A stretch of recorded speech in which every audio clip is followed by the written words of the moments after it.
Hello. Hey, hey, hey. How's it going? Um, okay-ish, I guess. I'm not at home. Actually, I'm Uh, in Lucerne, nice. yeah, for a hackathon. So I found a spot.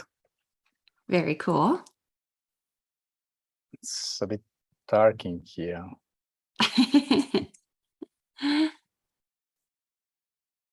Well, this is cool. We'll give people a chance to sign in.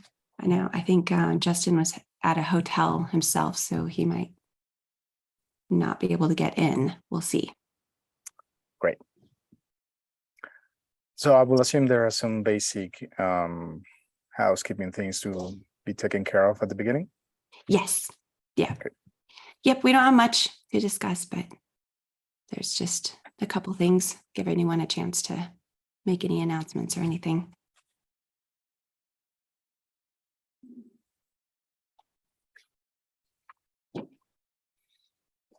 I'm going to ping the channel, remind folks.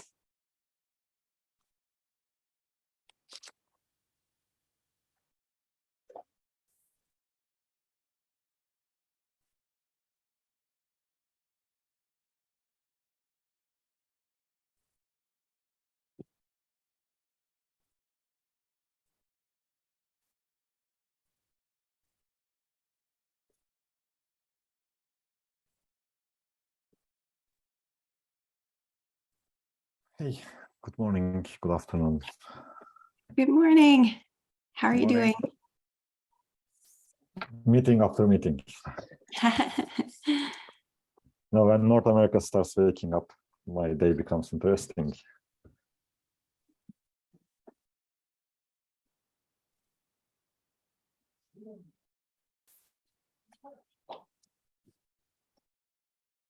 I am just adding the Zoom information to the channel in case folks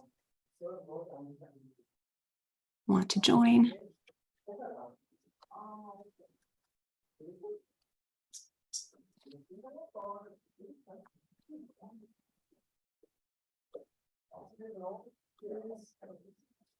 So you said you're at a hacker garden right now? Yes, And Lucerne usually runs hackathon meetings on the first Thursday of the month. So that's today. And yesterday we had also hackathon Basel, which runs on the last Wednesday of the month. nice. So we got back-to-back sessions. Cool. I assume you brought JReleaser to work on. Yeah, there is one bug. No, it's not a bug. It's a feature that I really want to work on. It's a little bit big. That's something that you can hack in like 3 hours. We usually do these kind of sessions for at most 4 hours. But we'll see. And the whole point is just to work on an open source project of your choosing and help that particular community with a contribution. Nice. Good. Well, let's go ahead and get started. We don't have a whole lot to talk about before we go ahead and present. This will all be recorded, so we'll be able to share with folks that weren't able to make it today. Here is the agenda that we have right now. As far as open action items, I don't think we have anything right now. We did get, let's take a look at this. We did get a place for the tools, resources that did get added in here. In this section, this is the production site, but in the preview site, there's an area there that includes our tools. Let me see if I can find that link.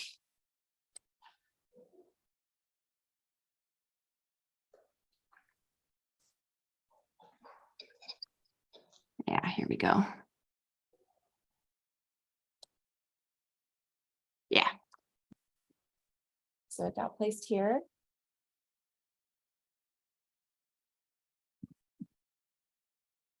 In this section. Still working on it, but there is a PR out there that has this information in it. I'm not sure why it's displaying this way though. Clearly there's more work to be done.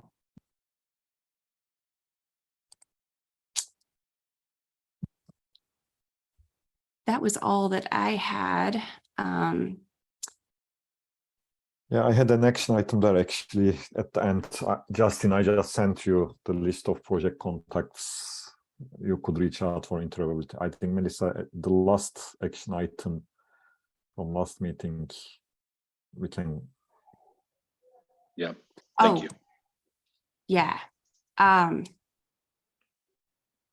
Go SEM would like to present. They asked for the 15th, but we've already scheduled another presentation for the 15th. So I'll get back with them and ask if they're available October to present to us. That'll be cool. I added a section in these notes a little further up with upcoming talks so that we could help with some scheduling bits right there. Awesome. Kubella is interested in talking in October, which Cool. I'm very excited about. Cool.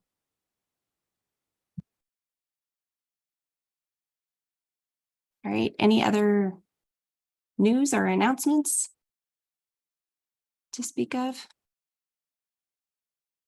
Yeah, we have CD Summit CFP closing on Wednesday next week, if you want to submit a talk. And that's held on the 25th, right? 25th Yeah. of October? October 25th, co-located with KubeCon North America. Cool.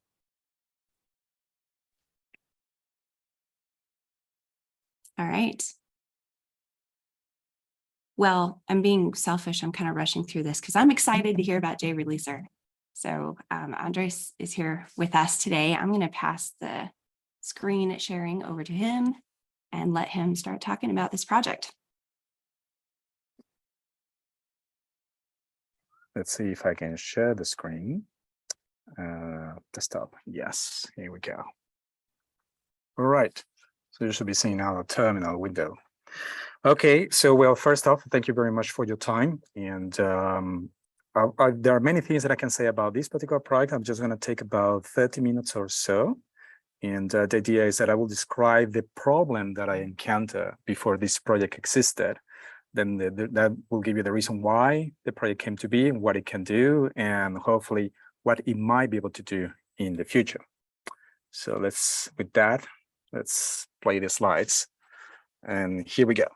So this is me. I'm Andres Almiray. I love to work with open source projects. I've been doing this for the past 18 years now. And most of my experience is related to the Java sphere, Java languages, Groovy, and so many others. And but the project that I'm going to describe today, even though it was born in the JVM and is based in Java, it can work with any other project that may not necessarily be Java. Okay, so here's a problem that I was facing like 3 years ago or so. I like to write tools. Many of those tools are either command line tools or desktop applications. So there was I writing a desktop application using my favorite tools and my favorite libraries. And once I finished that task, well, the next thing is set it up free so that users or consumers may find it and just make use of it, right? And well, as a regular developer, it's very easy to think, well, here's the link to my Git repository. And here are the instructions on how you can build safe binary. And off you go, be merry. But that actually doesn't work very well for our end users, for our customers, because what they will expect would be to download the binary or consume the binary in the typical way that they used to. So if you are on a Mac, you might prefer to use MacPorts or Homebrew to download or install a binary or a cache using an UI application. If you're on Linux, it may be Flatpak or Snapcrap or RPM, Debian, something else. And then from Windows, you might prefer Winget or some other things, right? It's possible to do this for Java. It's just that writing the integration for each one of those package managers or deployment options takes a while. And you kind of have to become a little bit of an expert, or at least have to read a lot of documentation to really get going with each one of those. So when I was finished with this application, I had no idea how to make this work. Your users will expect more things besides having access to the source repository and instructions on how to build this binder. Okay, so I took a pause for a moment and started working with other languages. And of course, like many of you, I gravitated towards the Go language. And I started again writing command line applications, and I faced myself in the same problem. Once I have a command line tool, how do I make sure that users can consume it? Okay, but luckily for me, in the case of Go, there is already a project that gives you that. It's called Go Releaser. So you tell Go Releaser with a simple configuration file, what kind of binaries you want to compile, and where you would like to distribute these binaries.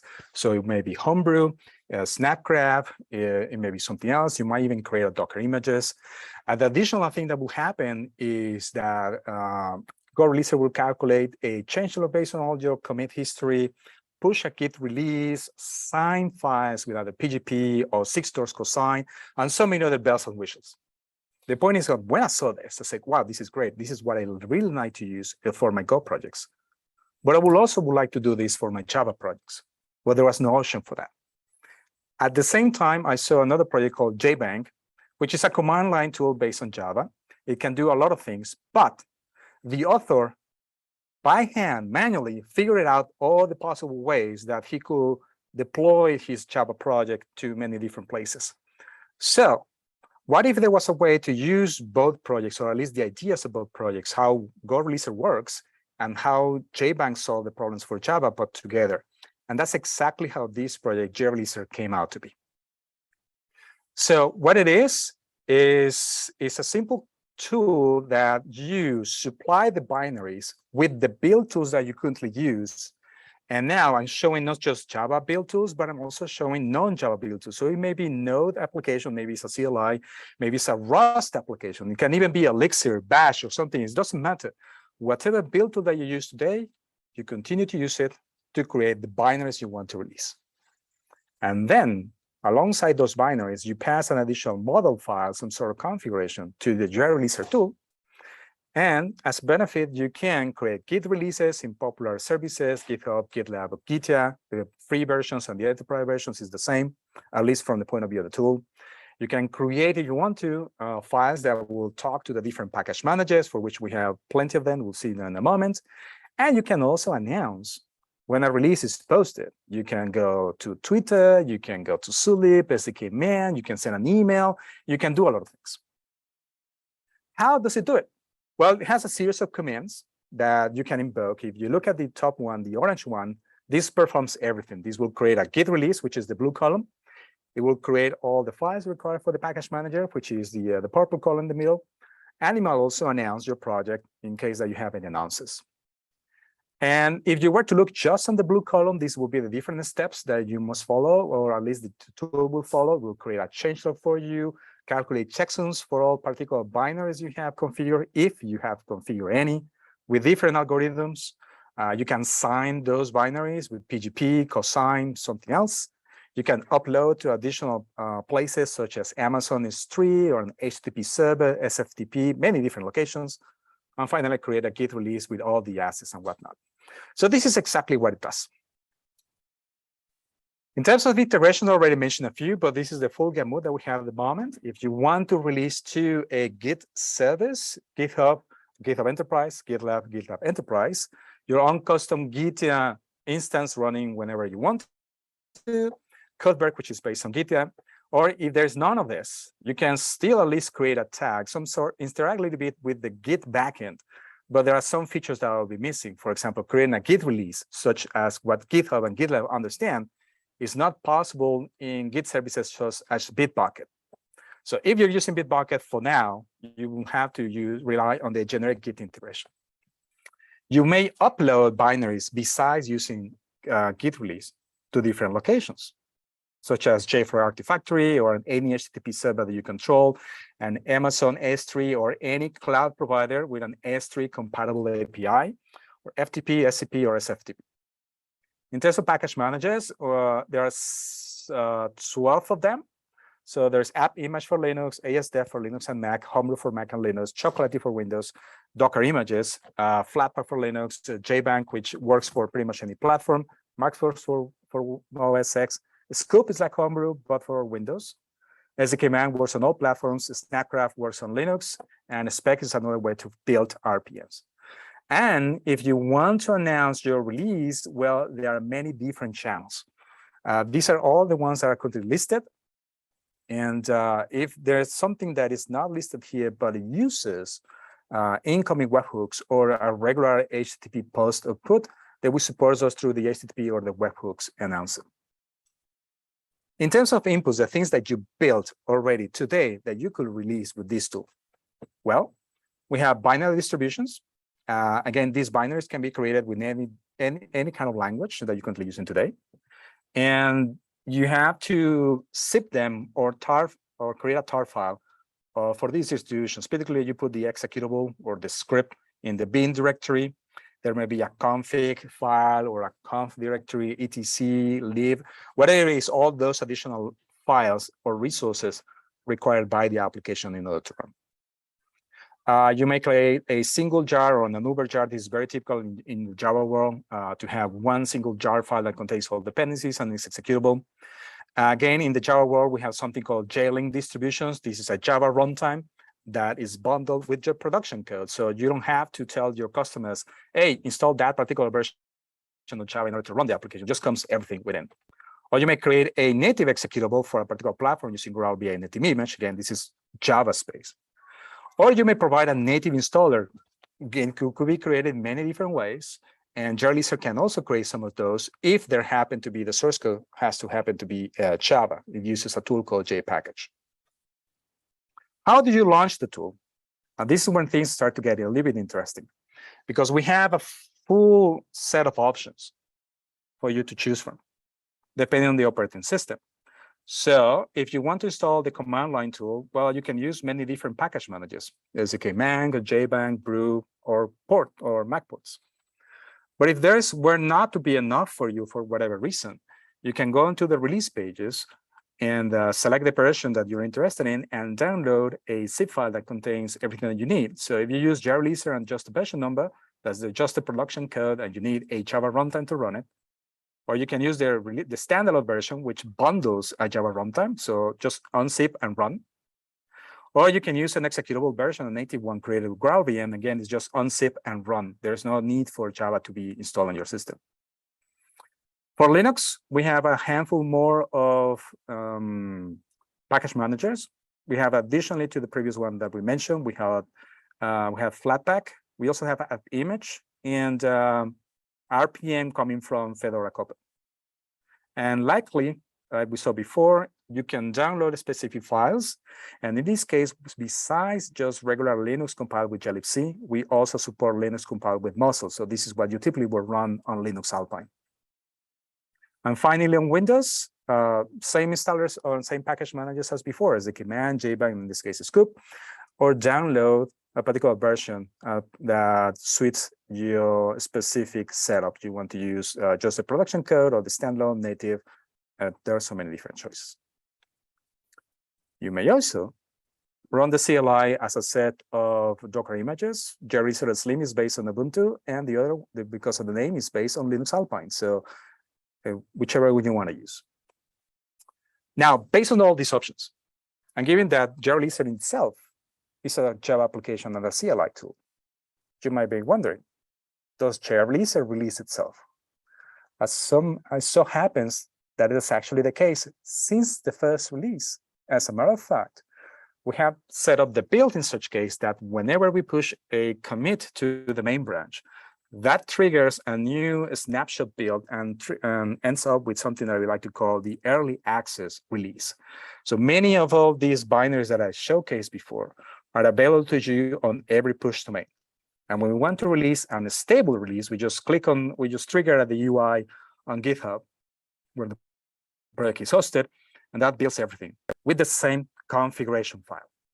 So you may have early access or rolling early access snapshots, nightly releases, how you want to call it, and stable releases with the same tool with the same configuration. Or if anything fails, or you want to use the very bare bones thing, is just as long as you have Java 8 running somewhere, you can download a specific Uber jar using that script called get_releaser.java, run it, downloads the specific version, and then just run it like any other Java Uber jar. And this will come in handy in a few moments when we talk about continuous integration.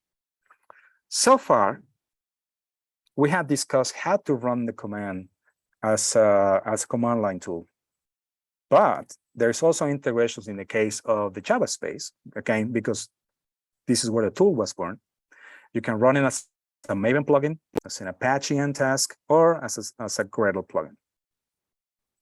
Now, CI/CD. You can run the tool locally if you want to, but of course it makes sense if we run this on continuous integration pipeline.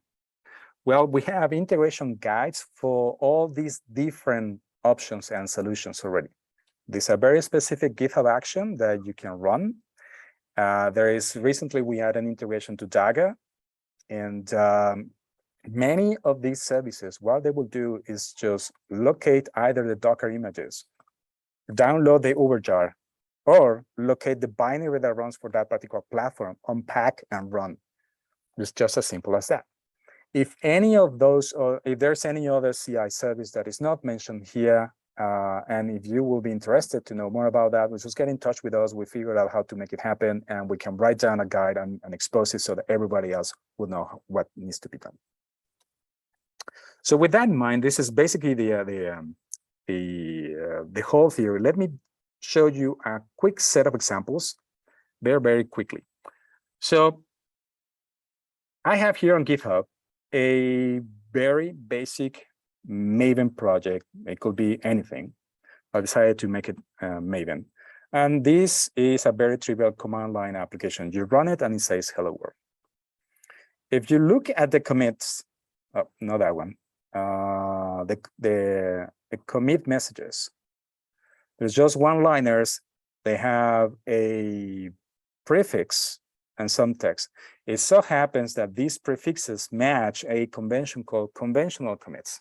You can use any format that you want, any conventions. And once you do, you may have additional benefits when using JReleaser. It doesn't have to be conventional commits. It has to be your own conventions, and you tell JReleaser what to do with those conventions. So what I'm going to do first, and it's going to work for any kind of project. The only thing that I'm going to do is post a Git release for this project without any binaries, so without building anything. So I go here and have this check it out. We can see that the remote is, oh, that's not what I want. Anyway, let's check which version of JReleaser I have. JReleaser, I'm running the latest version, released just last weekend. And you can install it many ways. I prefer to install it using SDK man. And that's how we can tell that that's all the different versions that I can have access to. So that's pretty good. So again, without having any binaries and just having access to this source code, I'm going to say the following: JReleaser release autoconfig.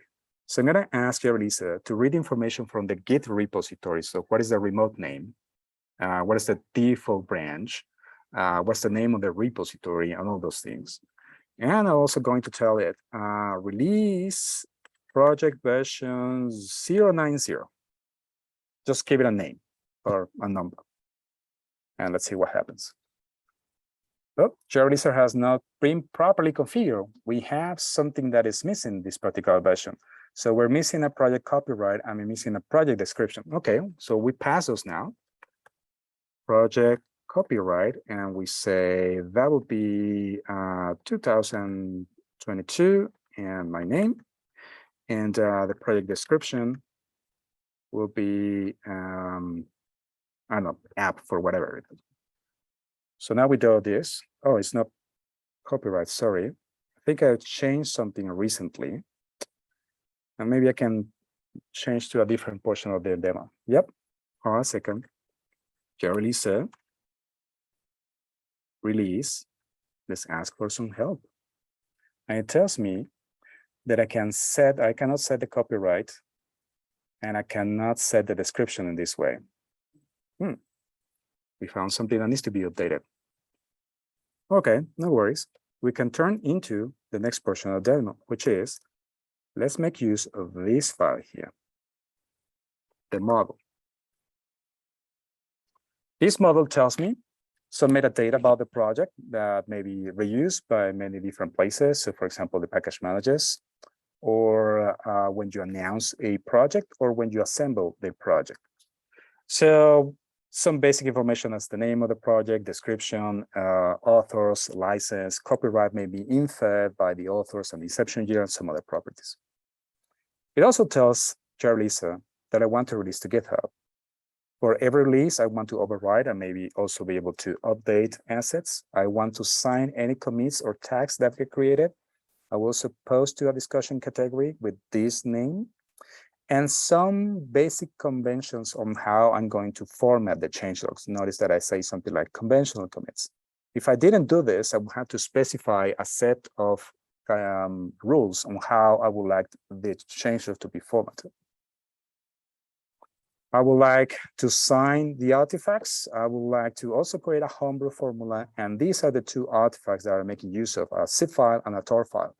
Those will be created using my standard build tool. In this case, will be Maven. And notice that this file uses some sort of a special name. This is actually Mustache templates. So for those of you that have seen front-end development, Mustache has been very popular over there. And we use them as variables or value placeholders. So what I can do now is build the artifacts.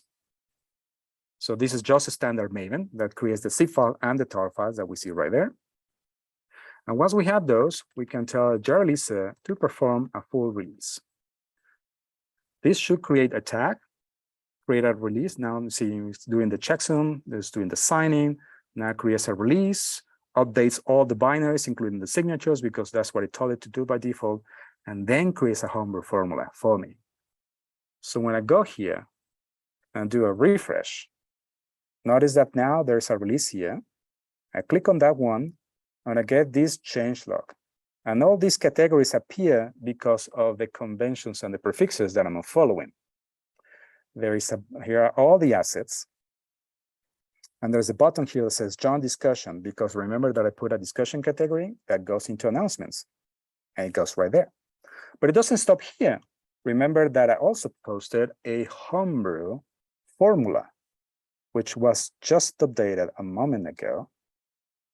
And here we go. This is the homebrew formula that if you go into the command line and say brew install Almirai tab app, then it will install a very basic CLI. Now, this is the very basic of the tool. It works on GitHub, GitLab, and the others. I can show you, if I wanted, I can show you how these projects, I believe, the address is gitlab.com Almirai app, and this is the same source code as we saw before. And this one already has a tag, it already has a release, and we look at that particular release, the changelog looks very much the same, and we got the same set of assets. So if for whatever reason you need to have a mirror or your sources in GitHub and GitLab and you want to have releases, then you can use it almost with the same release model file. Or if for whatever reason you need to fully migrate from one to the other, then you can keep having releases just by updating. Instead of saying I want to release to GitHub, I just release to GitLab, and boom, there you go. There are more stuff that you can see later. For example, the project is hosted on GitHub. Our releases, as Sept mentioned earlier, we make them using JReleaser itself. So we follow our own conventions, how to generate changelogs. And there's a bunch of binaries and that are added as assets. And all of these are generated by JReleaser itself based on just 4 basic binaries. So there are many things that can happen. The project is hosted on GitHub. The project has its own website, and there's plenty of documentation on how you may use the tool for your own advantage. There's the guides for all the continuous integrations one. For example, if we were to look at GitHub Actions, it tells you all the settings that you may use to configure and run releases on GitHub. If you want to use Dagger, which is the most recent one, well, here we go. Just use the alpha package for JReleaser and configure Dagger pipeline, and off you go. Many other things that you can do here, and you can also search for more things. So now going to the slides, and we're almost at the end of the presentation. So what's coming on in the future?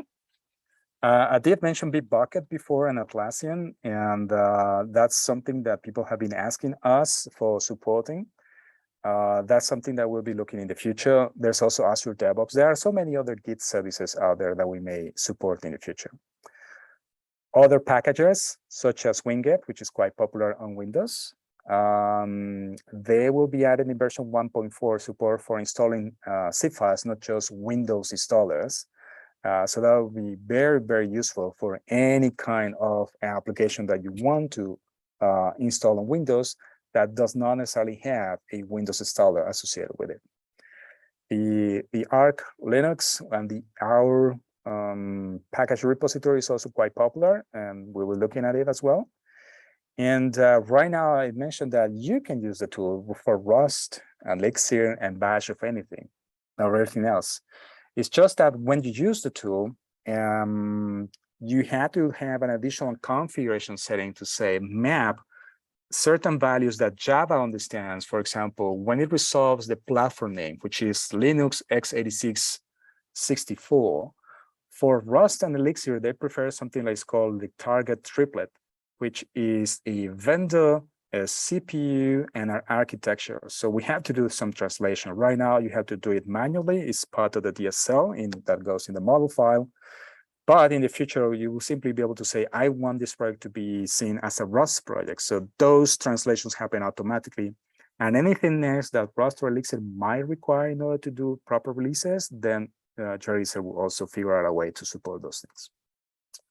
So I have some links that I already showed you. The website is jreleaser.org, and the project is hosted on GitHub.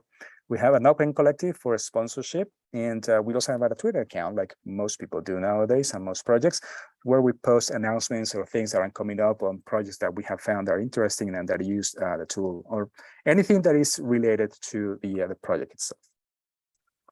So everything that we have seen today is open source, and that makes it very easy for us to collaborate with many people. So far, we have up to 34 different contributors that we have listed in the project, and we're always open for any new topics, new features, bug fixes.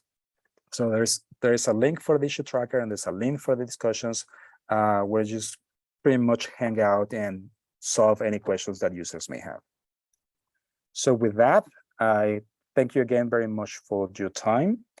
There are more things that I could talk about, of course, but I guess that now it's time for any questions that you may have.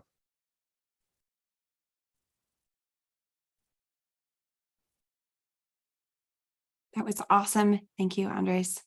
I'm curious if you have anyone that you know of right now that's using JReleaser? Yes, for example, in the Java space, there is a very popular framework called Quarkus.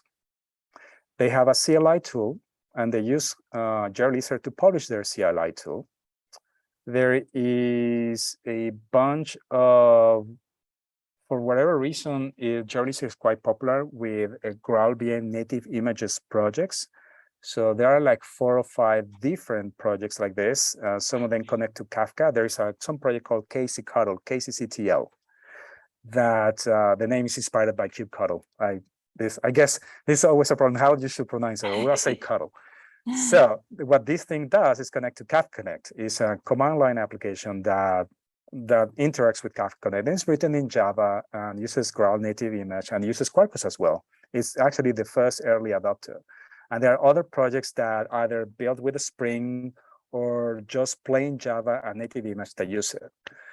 There's a pull request that was merged for the Maven daemon that we're still on with talks with the Apache Foundation to figure out there are some things that need to be done in order to run third-party GitHub actions.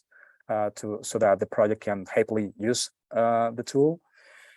We do have, as a matter of fact, a list of projects or users at the jrlisa.org website and some testimonials. So we're always looking for more people that are willing to use the tool.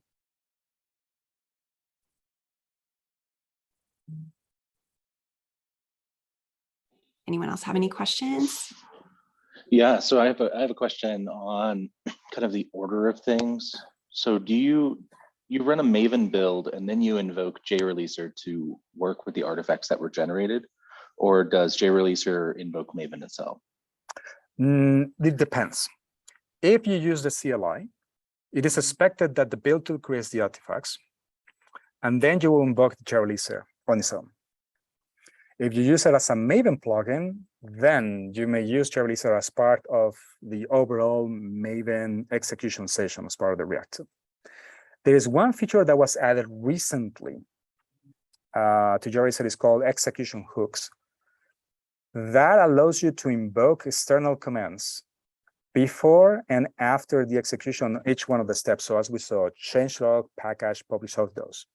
So if for some reason you wanted to Maven to be run before JReleaser and just one command, you could hook up Maven as an execution hook on JReleaser and simply say JReleaser release, and this will ensure that Maven is run first, and then JReleaser performs its goals or does its behavior.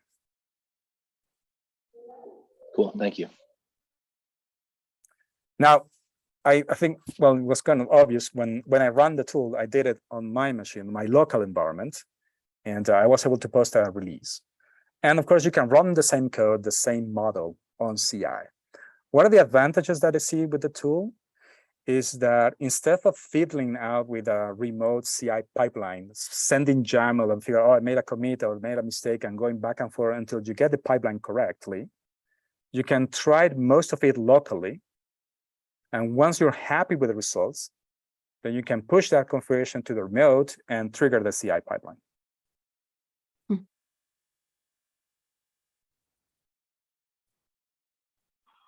One of the experiences that I've had in Java package land has been triggering my release and having some portion of the workflow fail, which leaves me in a state where I've generated a release, but maybe it doesn't build or something along those lines.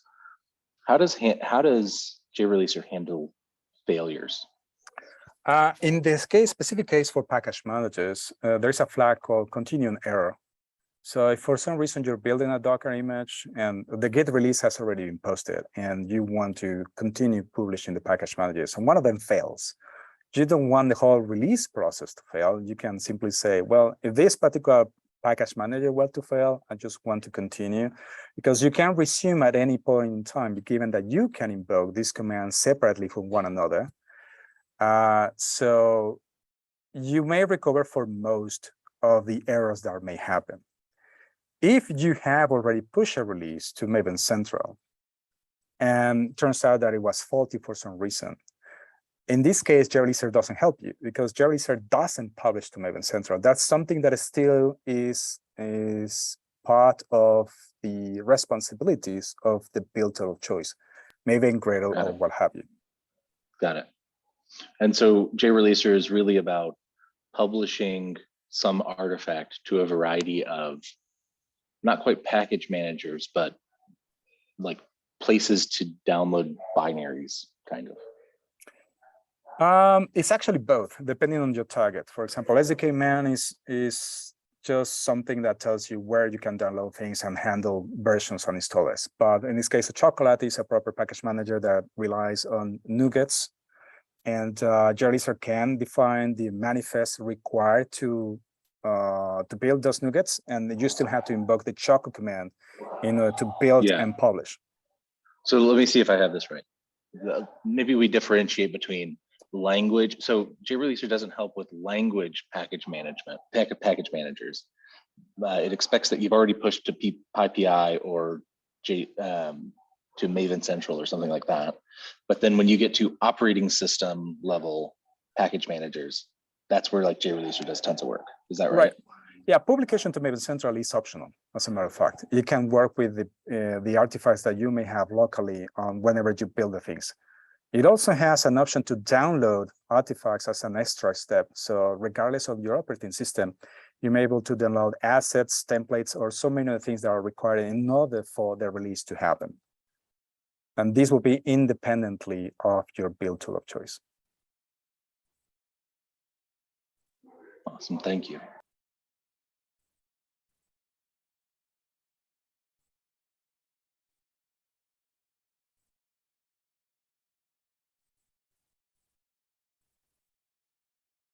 All right, well, thank you very much for the questions.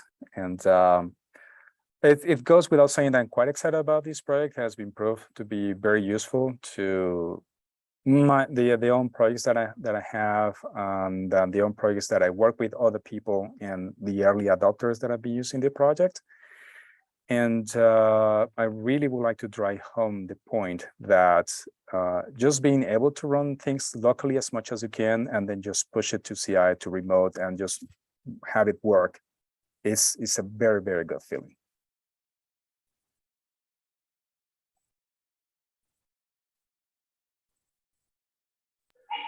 Thank you so much. Okay. Yeah, thanks, Andres. This was really, really cool presentation. Something I want to play with a little bit on the side myself, especially with integrating with CI. I'm interested in that. So, any last questions for anyone else before we wrap it up? All right. Awesome. Well, like I said, this is all recorded, so we'll get it posted up on YouTube on our meeting list, and I'll post it in the channel too for folks that want to watch it later. Awesome. Perfect. Thank you very much. Thanks all. All right. Bye, everybody. Have an awesome week. Bye-bye.